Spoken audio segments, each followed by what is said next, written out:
Estamos de regreso en el Salón Abrirse las Constelaciones, en este momento de lecturas, el espacio que dedicamos a los jóvenes asociados de la sección de literatura de la HS en Holguín.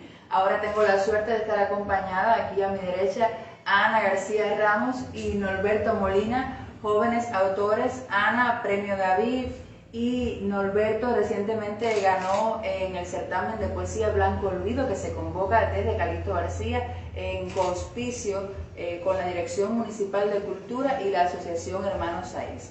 Es un placer que nos acompañen desde redes sociales y a los que están acá también en el Salón Abrirse las Constelaciones. Ana, quien tiene además un libro en proceso editorial, el libro ya está terminado, solo está esperando por la imprenta en Ediciones La Luz. Es además una mujer emprendedora en todo el sentido de la palabra. Tiene manos mágicas, manos verdes además. Y es poeta, o sea, la maravilla. Quiero que nos hables en qué estás ahora trabajando, Ana, y también que nos compartas tus textos. Bueno, siempre estoy escribiendo, trato de hacer una cotidianidad de eso, porque eso es la vida para mí. Y por supuesto haciendo esto de novela, creando productos naturales y cosas basadas en el reciclaje también. Y ya en eso se resume todo. Bien, es una suerte que siempre estés escribiendo, no todos los escritores pueden decir eso. Al menos lo intento. Esto se llama Laberintos Perceptivos del Izor. En el borde comienza satisfactoriamente Paranoia de Maíz. Borde, región italiana visitada o atendida por líder neonazi. Existe la posibilidad de empuje que solo puede efectuarse en espacios estrictamente cerrados. Entiéndase Maastricht inaplazable. Es posible modificar el hecho de que los individuos se dividen en superiores o inferiores, sin olvidar el pasado reciente del control mediante lógica difusa, que en general no depende de sí, no. La palabra allí es exclusivamente condicional. Estructuras de control. A efectos de simplificación, denominaremos en lo sucesivo distrito RSK a los datos denominados por el usuario. El operador de máquina simple puede ser útil. Hop suele confundirse por lo de conservar cabezas. No puede ser sino deliberada la ocultación del sonido provocado por el choque del párpado de arriba con el de abajo, mediante reproducciones de baja frecuencia. En el fondo subyace el pestañeo. Obsérvese que la declaración de RSK incluye una referencia al objeto persona. La declaración hereda todo lo que contiene persona. Métodos y datos se atrofian. La máquina es tan sencilla que prácticamente no necesita explicación. Operador deja de ser útil. Ho optimiza estructuras de autocontrol y elabora auriculares para todas las cabezas. Gracias. Bien, creo que con estas lecturas ustedes van a ver cómo se reafirma el precepto del que hablaba anteriormente Elizabeth, más temprano en la mañana de hoy, que promulga Joaquín Osorio, nuestro querido promotor, de que ninguna voz poética entre los holguineros se parece y esto se repite entre los jóvenes. Por eso vamos a escuchar a Norberto, quien es un escritor que desde Báguano persiste en hacer de la poesía su lenguaje, su forma de expresión, pero que también tiene otras maneras de connotar estas formas de expresión y es a través del sonido, porque estudia en la Facultad de la FANCA de acá de Holguín, en la carrera de Medios de la Comunicación Audiovisual. Entonces sabemos que en Norberto seguramente hay un fanático de los audiolibros. Pero bueno, Norberto, sabemos que también la poesía es la forma que has escogido para compartir con nosotros tu verdad, tu sentir, tus esencias. ¿Qué estás haciendo ahora? Después nos lees un poco, o creo que te lo sabes mejor, porque te he oído declamar. De memoria, sí. Ahora, en estos momentos, como bien decías, además de llevar mi año culminante de la universidad, estoy trabajando en un pequeño cuaderno de poesía que hasta ahora lleva por nombre Diplopía, que quiero presentar al concurso Juegos Florales de Santiago de Cuba, a la convocatoria de Santiago de Cuba, y me mantengo vinculado con ustedes acá y la promoción literaria y todo este buen favor y cofradía poética que tenemos los jóvenes en Holguín, también guiados por Ediciones La Luz. Entonces, ¿qué nos vas a compartir? Quiero compartir con ustedes un poema que para mí significa mucho y es Baikal. ¿Cómo saber de Baikal? Rusia, vida. La muerte es sombra de sílfide perdida entre dos mundos. Baikal, enjambre de seres, te pienso libre. Tocaya es la escopeta hecha en Rusia para apagar el regalo de Dios en los cuerpos. Así te veo entre mis dudas, contradictorio, pero siempre. Este es Baikal. Y quiero compartir con ustedes quiero compartir con ustedes Acto de Magia. ¿Recuerdas el tiempo que trabajé como mago? El público eufórico frente a mi mejor acto me alzaba en brazos. Todo es posible cuando tienes 5 años. Fuiste mi asistente, abuela, en cada espectáculo. Quemaba plumas de un ser mitológico para hacerme estornudar el frijol que ponía en mi nariz. El halo dorado de la infancia ahora es un recuerdo. Alista la siguiente escena. Inhalo el narcótico. Ellas toman un trozo de mi cuerpo y parten. Las adúlteras no son buenas asistentes. Muchas gracias, Norberto. Les agradezco a los dos y ahora invito a los próximos lectores que me acompañen acá. Mientras los chicos parten, les comento que vamos a tener presentaciones en distintos momentos en esta Feria del Libro y que hoy a las 5 de la tarde vamos a tener un momento especial dedicado al Film Prats, en el que nos pueden acompañar los que están en la ciudad de Holguín asistiendo hasta acá, hasta nuestra sede, y los que nos siguen por redes sociales conectándose con nuestra transmisión en vivo. Muchas gracias por acompañarme acá. José Luis Laguarda y Elizabeth Soto, que regresa. José Luis Laguarda es otro de los poetas que ingresa en el catálogo de Ediciones La Luz con un libro de poesía dentro de la colección Abrirse las Constelaciones. José, que desde Calixto García, desde su Buenaventura natal, persiste en hacer de la cultura y de la literatura un bastión infranqueable para que pueda perdurar la obra que nos ha nutrido, de donde hemos tomado referentes, y para que se dé a conocer lo que están creando los jóvenes artistas de esa zona específicamente de nuestro territorio. Y Elizabeth, bueno, poeta, editora, madre de 2, la gestora de nuestro sello discográfico y amiga y compañera de café. Es un placer que me acompañen. Vamos a hacerlo en este mismo sentido, Eli, si te parece bien. Laguarda tiene sus rituales de la culpa acá a buen recaudo, pero no sé si es de eso de lo que nos quieres hablar o nos comentas en qué estás trabajando y luego nos lees. Bueno, en mi dualidad de funciones de director de la Casa de Cultura de Calixto y coordinador de la célula de allá de mi pueblo, siempre estoy pensando cómo llevar la literatura a ese lugar de la geografía holguinera. Y bueno, tengo entre manos tener a Delfín Prat en medio de mi jornada de cultura, que va a ser la semana próxima, a partir del día 22 al 24, específicamente el día 23, se va a estar presentando El brillo de la superficie. Ese mágico libro va a estar presentado y vamos a tener la presencia de Delfín Prat en Calixto García.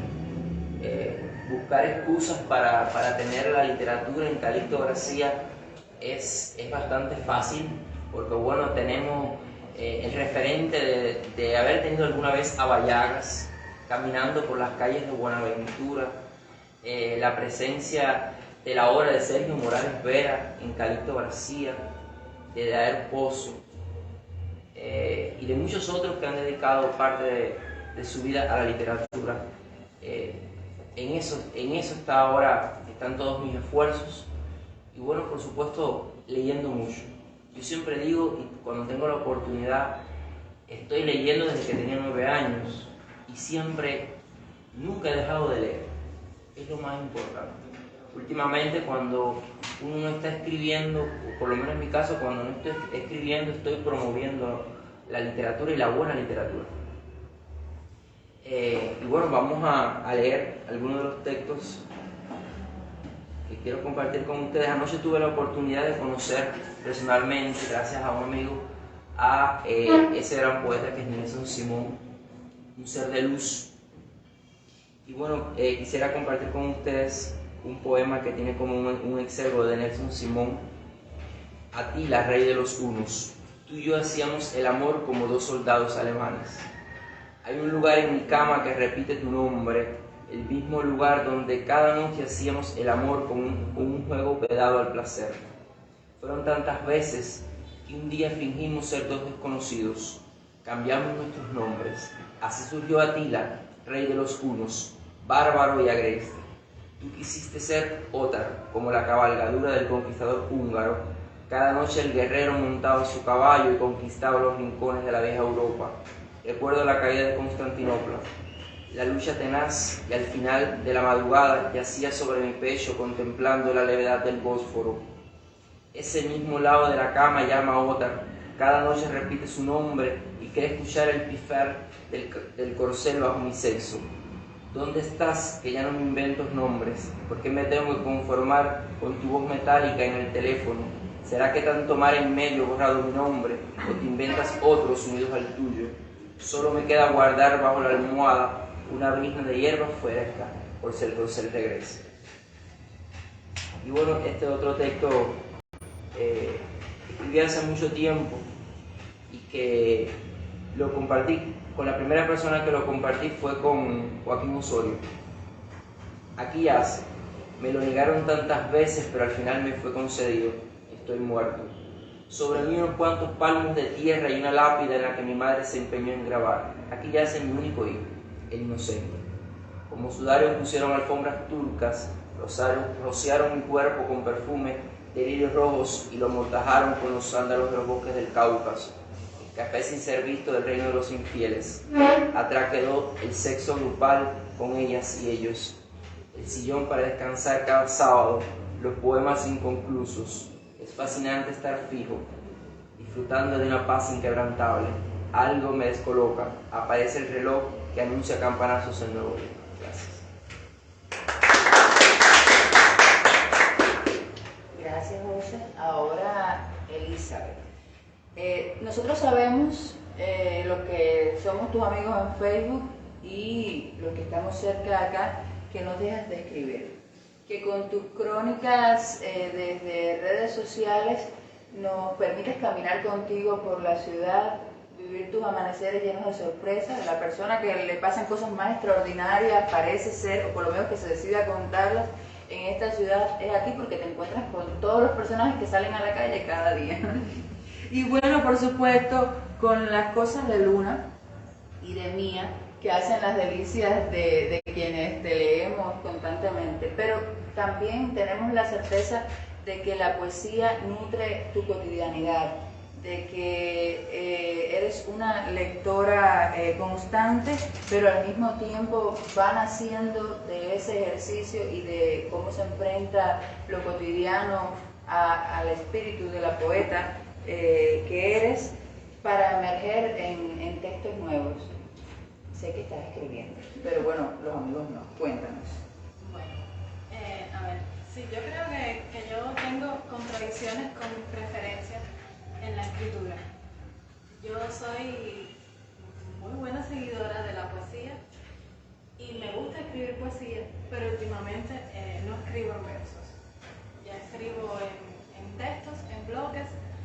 Y creo que se debe a un estilo de vida que ya uno va adoptando, que la vida va cambiando a medida que los años van pasando y en la que uno, por ejemplo en mi caso, va creando una familia y va criando dos personas. Ese deslumbramiento que hay alrededor de mí por parte de mis hijas, pues me incita a mí y me inspira muchísimo a repensar o a revisitar algunos escritores, tomarlos como referentes, apropiarme de ellos y bueno, pues comenzar a escribir mi cotidianidad.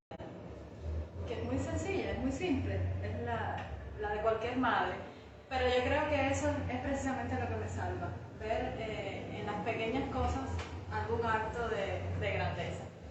Estoy escribiendo y estoy iniciando, solamente tengo una selección, todavía no he comenzado a hacer la traducción por cuestiones de tiempo, que hemos estado en diferentes ferias de libros y antes de eso nuestro programa editorial y nuestro plan editorial es bastante amplio. Pero estoy en esta traducción de voces femeninas de la poesía francesa del siglo XIX y XVIII, parte del XVIII. Y bueno, sí estoy escribiendo poesía o narrativa con alguna voz poética. Un libro al que quizás le cambie el nombre, pero por el momento lo llamo Segovia en Sueños, y es la mirada desde el amor, desde la madre, desde la rutina, desde lo cotidiano. Y como decía anteriormente, estos textos me salvan. Qué bien. Y ahora, Eli, ¿qué nos vas a compartir? Voy a compartir un texto de Segovia en Sueños. Existen dos personajes en el cuerpo dramático de este libro, que no se ha terminado. Dos protagonistas, Maurice Fromm y Nina. Era bastante difícil concentrarse o tener para Nina una vida que fuera interesante. Estaba aferrada en la idea de escribir todo lo que iba sucediendo, no como una especie de diario, porque Nina odiaba la rutina más que nadie. Quería comprobar si las cosas que le sucedían eran insignificantes o trascenderían en algún momento.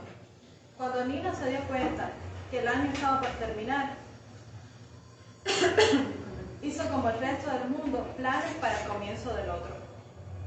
En el primer trimestre debería asistir a un gimnasio, aprender a coser en una máquina de bordado rusa y escribir por primera vez con la idea de ganar algún certamen literario. Ya era febrero y Nina todavía seguía padeciendo de dolores cervicales. Una y otra vez posponía sus planes y continuaba en el círculo vicioso de sus pensamientos. Maurice Fromm tuvo una herida por esos días, pequeña. Nina recordó entonces las heridas que duran para siempre.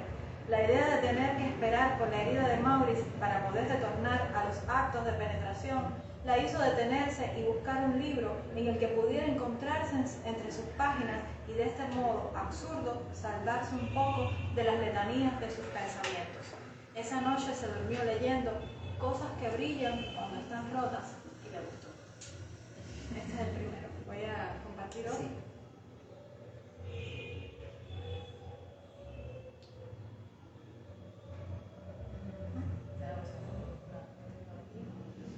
Nina se había interesado por la vida de algunas mujeres francesas que en el siglo XIX vistieron de frac para poder publicar poemas. Su condición de fémina no les permitía darse a conocer en el ámbito literario y apostaron entonces por un seudónimo masculino. Nina tenía mucho de Maurice y Maurice Fromm tenía muy poco de Nina. Nina conocía un sinnúmero de poetas de todas las latitudes y Maurice prefería a los narradores. Mientras Nina se sentía cómoda escribiendo versos y en una jaula redactando un cuento, a Maurice le parecía que las metáforas podían ser una prisión. El hecho de que tanto Nina como Maurice escribieran sobre cosas diferentes hacía interesante el paso del tiempo. Maurice quizás leía con fervor a Claude Fremont, mientras Nina le gustaba con placer los versos escondidos de Lois Colet. Esa noche se durmió repitiendo l'inspiration lorsque dévorait ainsi la poésie y comenzó a investigar para realizar su segunda traducción. Hay días en que Maurice Fromm tiene muchas palabras, le vienen como ráfagas y no para de escribir. Otras veces le nacen los párrafos con cierta lentitud. Los revisa una y otra vez hasta encontrar la verdadera voz de la narración. Maurice Fromm puede inventar historias sin haberlas vivido, pero a Nina le cuesta mucho no relacionar lo que escribe con lo que siente. Cuando Nina se sienta a tomar el café y Maurice conversa sobre la posible estructura de una novela que escribe, Nina se pierde en los alrededores para descubrir que las personas que la habitan son parcialmente manufacturadas. Hay un molde pobre, dice Nina, una respuesta previsible, un diálogo escaso. Maurice, a simple vista, es un hombre resuelto. Teje sus diálogos de la misma manera en que se sienta para el ejercicio de la escritura, dejando entrever a ambos su forma de ser. Les agradezco su presencia acá y que nos acompañaron, y ahora invito a los próximos lectores. Como ven, es hermoso compartir la manera en que nacen los libros y estos atisbos que nos van dando sus autores hasta que el libro llega a las manos de los lectores. Quizás estos textos no sean inamovibles, no se queden exactamente acompáñenos por favor, como los hemos escuchado, pero de seguro va a persistir su capacidad de conmover. Gracias por acompañarnos, Alejandro Batista y Jorge Luis Labrada. Jorge Luis ya trae el libro terminado.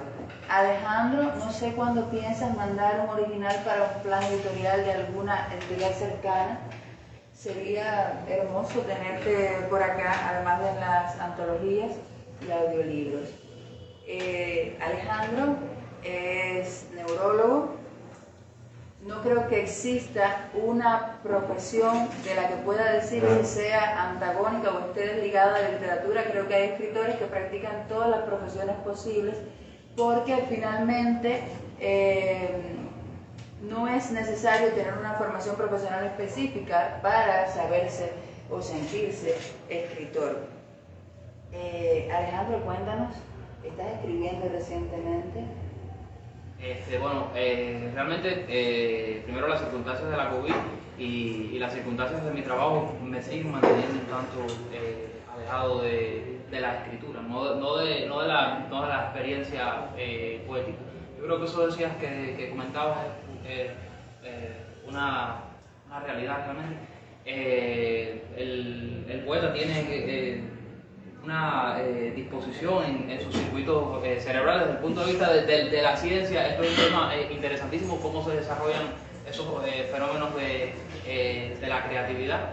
Hay fenómenos que son distintivos, que los ves en una persona y en otras no los ves. Cuando haces estudios funcionales del cerebro, eso se puede estudiar, se puede ver.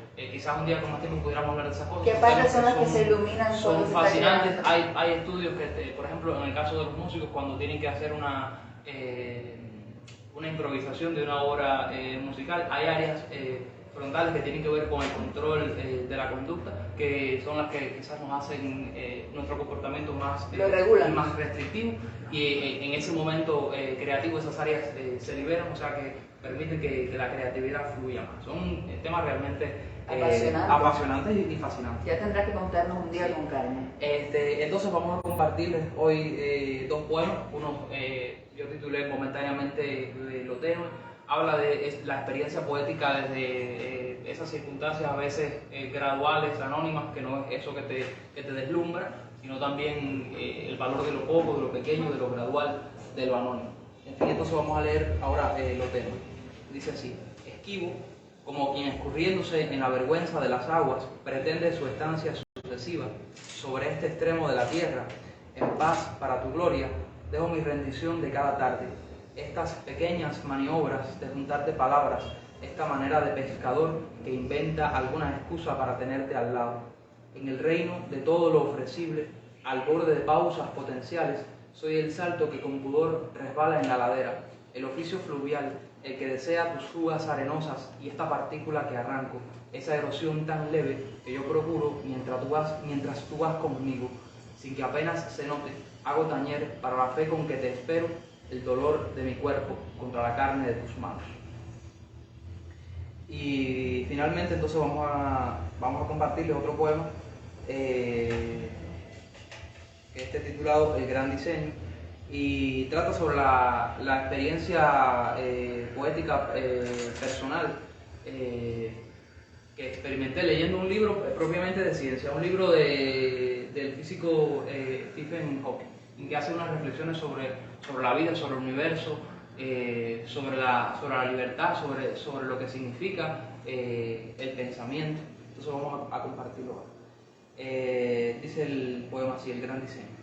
Estás leyendo un libro y algo se marcha, se muda, se despide, emprende un viaje y rumia a la tristeza de los frutos goteados, como asumiendo al menos por esta vez que el viento se retira y sabe estarse quieto sin agitar las hojas, escribe un nombre antes de la caída para estallar en tu mirada, con la inocencia de las horas de cuando eras un niño, de cuando te asombrabas con gravedad de las cosas del mundo, mientras lo descubrías, juntando piedrecillas o algún insecto raro que encontrabas hermoso. En ese entonces, ¿cuánto te preguntabas cuando veías a tu abuela bañar su virgencita de aguas de azúcar, o cuando aún sin comprender por qué te emocionabas en las misas en el momento del saludo de paz?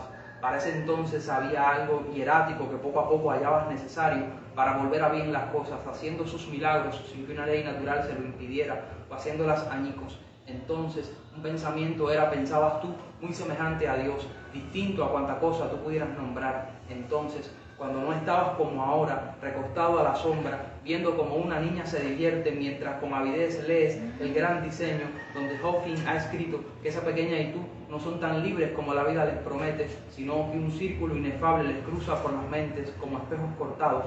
Entonces, cuando dudar no era tan serio, cuando sentirse acompañado era solo intuirlo, con los ojos vencidos a orillas de las aguas. Muchas gracias, Alejandro. Gracias a ustedes. Bueno, Jorge Luis, para cerrar esta tarde, lo que ha sido la jornada de presentaciones en este salón, Abrirse las Constelaciones, veo que traes contigo tus manchas, fósforos y conservas que Áncora ha tenido a bien publicar, ese sello editorial hermano de la Isla de la Juventud.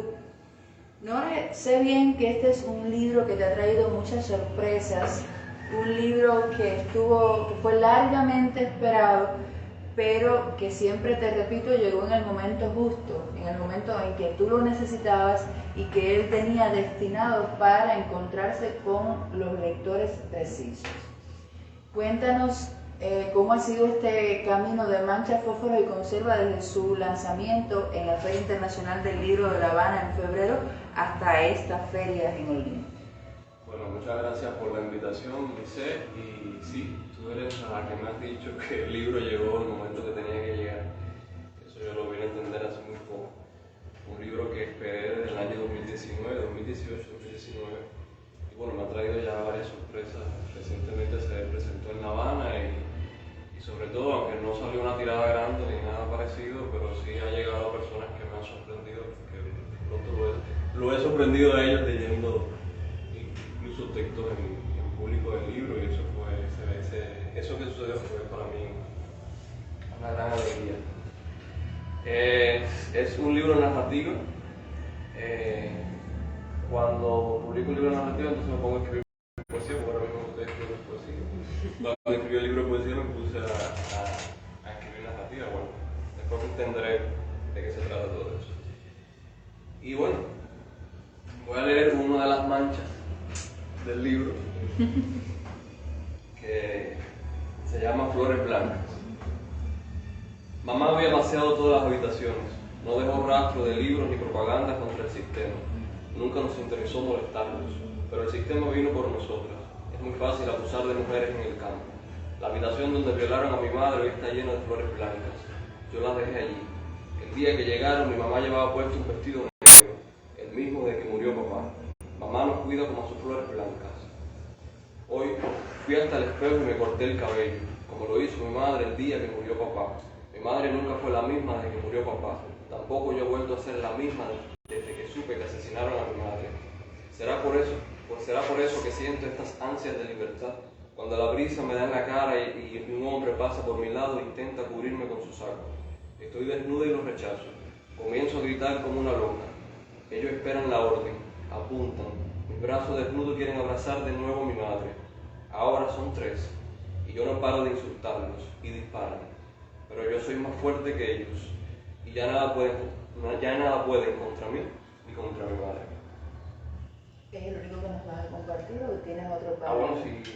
Sí, porque hay son textos muy sintéticos los que recoges en este libro, Monjito, y creo que tenemos tiempo para compartir un último cuento. Como han leído poesía, pensé que como un cuento iba a ser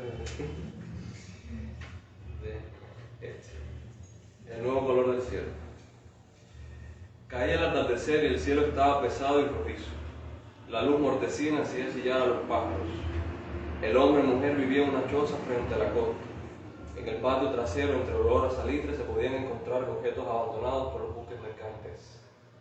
El hombre y mujer caminaba sin camisa por toda la línea de costa, tratando de encontrar algún objeto para luego venderlo en el pueblo. Un oscuro presentimiento llegaba a sus pechos junto al olor a mar. El cielo seguía pesado y rojizo, mientras pensaba que los colores podían caerse en pedazos de un momento a otro. Entró a su choza y esperó el fin. Si el fin estaba cerca, lo sorprendería allí. El cielo estaba oscuro y la neblina no dejaba ver. Se escuchaban las olas rompiendo contra los acantilados. Nunca antes había sentido ese frío en el estómago. Se cubrió con una manta y siguió esperando que se cayera el cielo. El hombre y mujer permanecía echado en una esquina de la choza. A ratos se dormía y hasta soñaba cosas que luego no lograba recordar. También temía asomarse al cielo, temía sobrevivir. Dos mujeres hombres entraron a la choza. El hombre y mujer cayó de bruces ante aquellas criaturas. El hombre y mujer salió a mirar, pero la luz no se lo permitió y se lanzó a correr por toda la línea de costa. Detrás quedaba el nuevo color del cielo. Muchas gracias, Norge. Vamos a dar un aplauso más. Bueno, queridos, a los que nos acompañan acá en el Salón Abrirse las Constelaciones, a los que nos siguen desde las redes sociales, les agradezco la permanencia, que hayan compartido con nosotros estos distintos momentos de la mañana, tarde de hoy, y como siempre les recomiendo, manténganse al amparo de la luz.